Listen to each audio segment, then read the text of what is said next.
டெல்லியில் 40 நாட்களாக போராட்டம் நடத்திய விவசாயிகளை கண்டுகொள்ளாத பாரதிய ஜனதாவிற்கு திமுக தலைமையில் நடைபெறும் போராட்டம் குறித்து விமர்சனம் செய்ய தகுதியில்லை என்று முழு அடைப்பு போராட்டத்தில் கலந்து கொண்ட விடுதலை சிறுத்தைகள், மார்க்சிஸ்ட் கம்யூனிஸ்ட் உள்ளிட்ட கட்சிகளின் தலைவர்கள் கூறியிருக்கின்றனர்.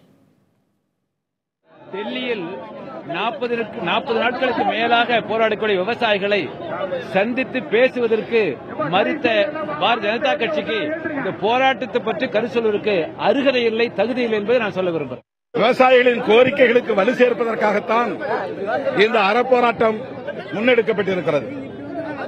ஒட்டுமொத்த தமிழக மக்களும் இன்றைக்கு ஆதரவு நல்கி முழு ஒத்துழைப்பு தந்திருக்கிறார்கள். ஆகவே பங்கேற்காத ஒரு சில கட்சிகள் இதை கொச்சைப்படுத்துவது வேதனைக்குரியது. அவர்களுக்கு மக்கள் பாடம் புகட்டுவார்கள்.